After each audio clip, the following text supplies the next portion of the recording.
Assalamualaikum warahmatullahi wabarakatuh, anak-anak semuanya. Mudah-mudahan anak-anak dalam keadaan sehat walafiat. Selamat datang di kanal YouTube Ibu Hilda Nurul Mawaddah. Salam berbahasa dengan santun, mari berbagi kebaikan. Kali ini kita akan mempelajari tentang hikayat.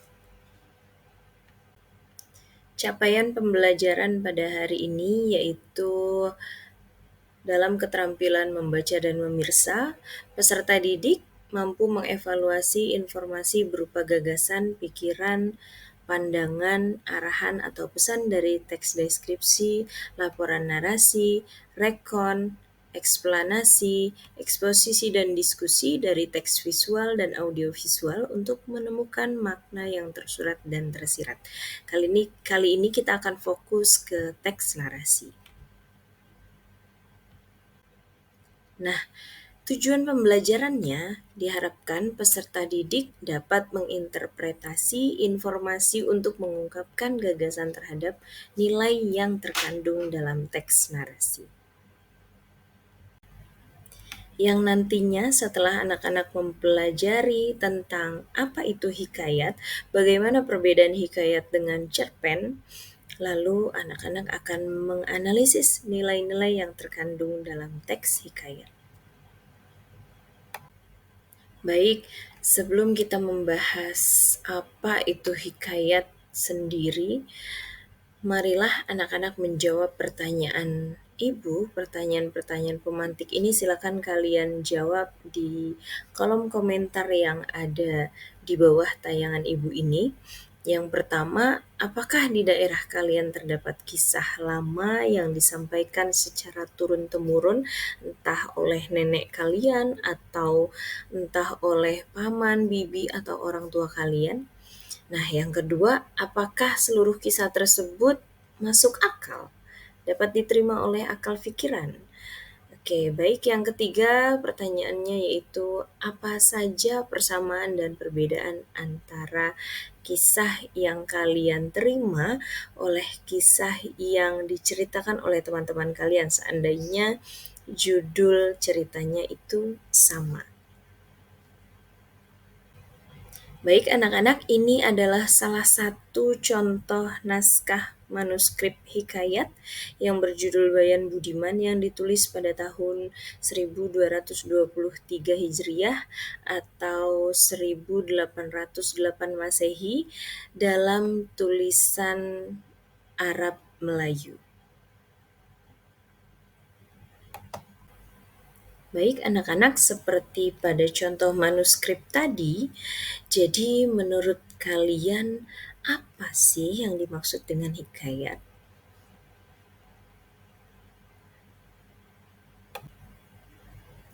Betul sekali, hikayat merupakan cerita yang ditulis dalam bahasa Melayu yang berlatar istana sentris dan berbentuk prosa yang panjang.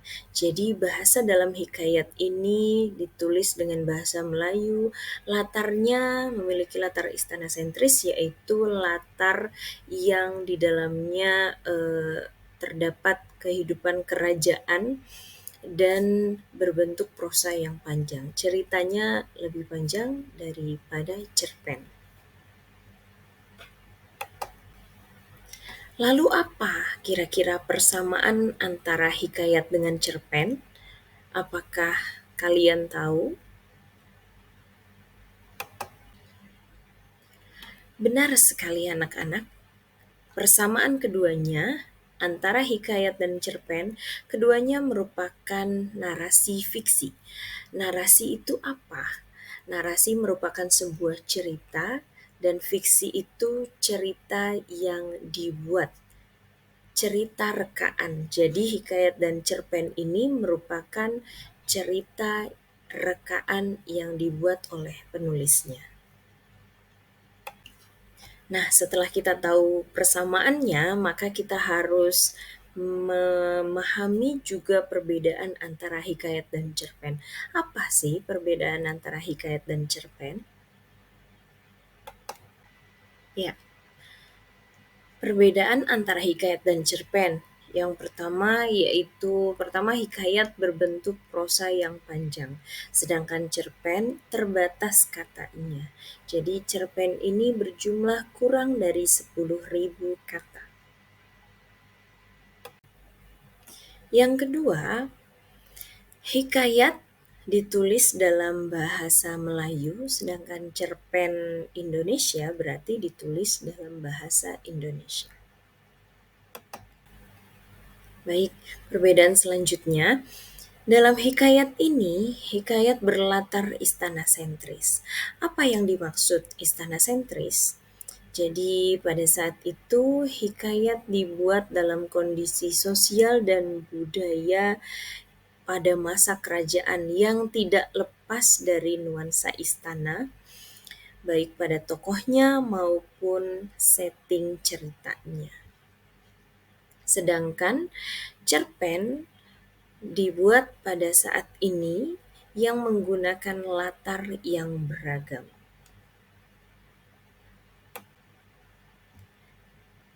Perbedaan berikutnya yaitu dalam hikayat, tokohnya memiliki kesaktian. Mengapa begitu? Karena tokoh dalam hikayat ini cenderung berlatar belakang keluarga kerajaan atau orang-orang yang ada di sekitar kerajaan, maka keluarga kerajaan ini dikenal dengan orang-orang yang sakti, sehingga sering diceritakan dapat melakukan hal-hal yang tidak wajar. Bahkan para tokoh tidak hanya diambil dari kerajaan yang ada di bumi, tetapi juga kerajaan kayangan bisa saja seperti itu ceritanya. Kemudian perbedaan kasta juga di setiap golongan masyarakat muncul dengan sangat jelas pada hikayat ini. Hal ini sangat berbeda dengan cerpen yang tokoh dan kastanya ini bervariasi.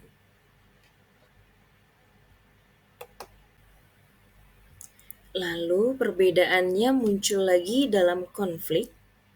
Jadi konflik dalam hikayat ini berupa perselisihan antar kerajaan yang nanti penyelesaiannya itu peperangan atau adanya kekuatan ajaib yang akhirnya akan happy ending atau berakhir bahagia. Sedangkan pada cerpen, karena cerpen ini di dalamnya menceritakan karakter dan latar belakang yang begitu beragam, maka mengakibatkan konflik dan cara penyelesaiannya pun akan beragam di dalam cerpen ini. Baik, perbedaan selanjutnya, karena hikayat ini adalah cerita yang lebih panjang dibanding cerpen, maka hikayat ini memiliki alur yang lebih kompleks. Jadi, hikayat ini memiliki alur yang tahapannya maju, kemudian dan alurnya berbingkai. Apa yang dimaksud alur berbingkai? Alur berbingkai merupakan contohnya dalam hikayat Bayan Bijaksana, ada cerita yang diceritakan dalam sebuah ceritanya. Jadi di dalam cerita itu diceritakan lagi suatu cerita atau sebuah cerita. Nah, itu namanya alur berbingkai. Sedangkan dalam cerpen, alur yang digunakan ini alurnya bervariasi. Bisa saja alurnya maju, mundur, atau campuran. Lalu perbedaan berikutnya mengenai sudut pandang. Jadi di dalam hikayat ini sudut pandangnya menggunakan sudut pandang orang ketiga. Biasanya orang ketiga ini menggunakan kata ganti dia atau diceritakan dengan namanya. Sedangkan dalam cerpen sudut pandangnya bisa menggunakan sudut pandang yang beragam. Bisa sudut pandang orang pertama maupun orang ketiga. Bisa menggunakan kata ganti aku untuk menceritakan sang penulis sendiri misalnya, bisa juga menggunakan kata ganti dia, orang ketiga. Ya, baik. Tadi kita sudah mempelajari apa saja persamaan dan perbedaan antara hikayat dan cerpen. Lalu, mengapa kita perlu mempelajari hikayat? Karena hikayat ini sebagai bagian dari cerita rakyat tentu tidak lepas dari kehidupan masyarakat dan kita perlu mengetahuinya. Melalui kehidupan yang diangkat dalam cerita ini, hikayat menyajikan tidak hanya hiburan untuk pembacanya, tetapi juga nilai-nilai kebaikan yang dapat diambil hikmahnya oleh para pembaca.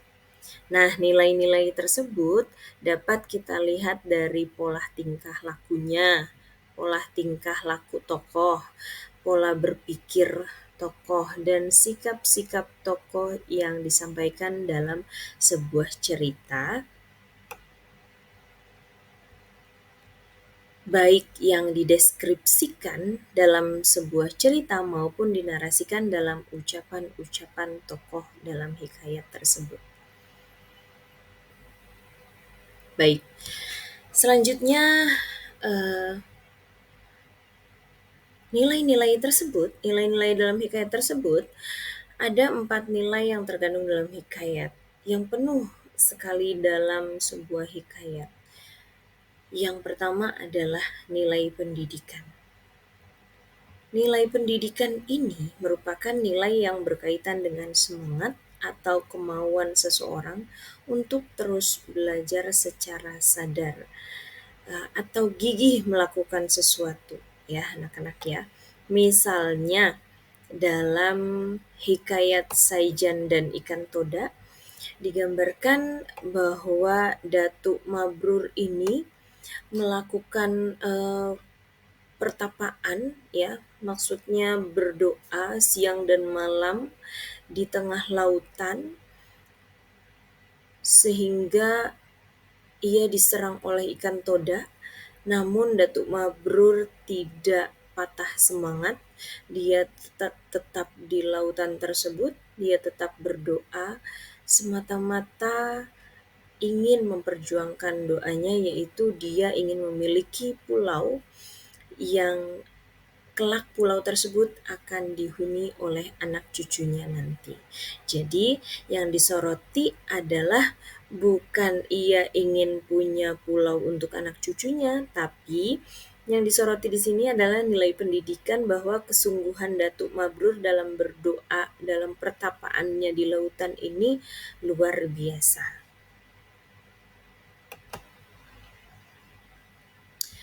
Selanjutnya ada nilai religius.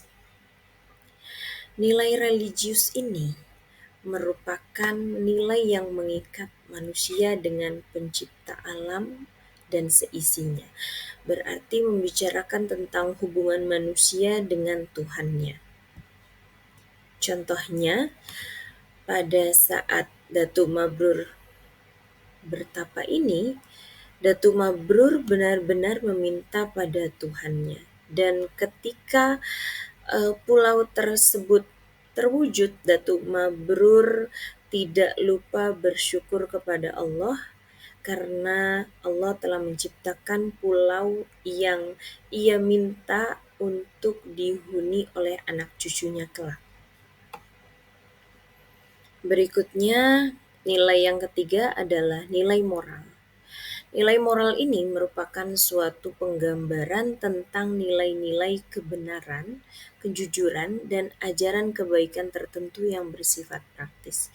Jadi contohnya di dalam hikayat si miskin, anak-anak bisa membaca di sana bahwa suami si miskin ini jujur kepada istrinya bahwa buah mempelem yang ia dapatkan adalah bukan buah mempelem dari taman kerajaan, melainkan buah mempelem yang pertama ia dapatkan adalah buah mempelem yang ia ini diberi oleh orang-orang di pasar ketika ia sedang mencari atau ingin mendapatkan buah mempelem tersebut.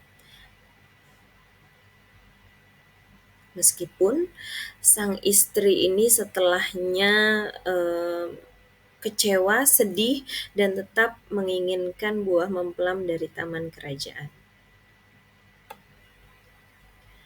Selanjutnya yang keempat, yaitu nilai sosial. Nilai sosial ini berkaitan erat antara hubungan individu dan individu lainnya dalam suatu kelompok.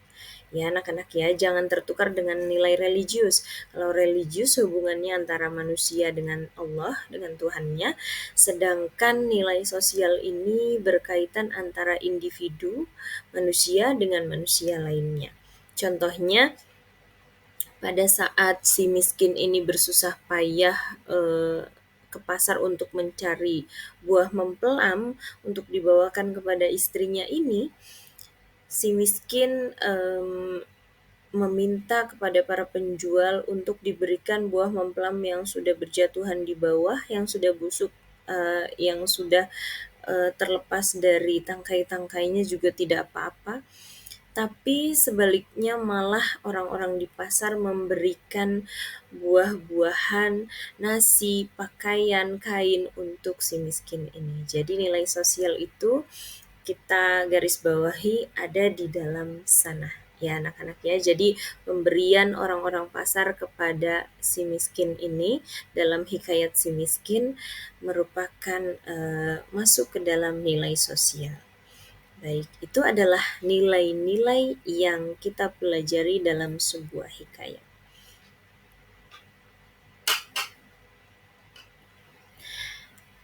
Bagaimana? Apakah anak-anak sudah paham? Jika anak-anak belum memahami, silakan bertanya kepada ibu melalui WhatsApp atau melalui komentar yang ada di bawah tayangan ini. Baik, demikian pembahasan yang dapat ibu sampaikan. Semoga bermanfaat. Dan semoga nilai-nilai yang syarat dalam hikayat ini dapat tercermin dalam kepribadian kita sebagai manusia yang hidup pada era yang serba canggih ini. Baik, terima kasih anak-anak. Jangan lupa like, comment, subscribe, sukai komentar yang santun, dan subscribe kanal YouTube Ibu Hilda Nurul Mawaddah. Terima kasih, sampai jumpa lagi. Assalamualaikum warahmatullahi wabarakatuh.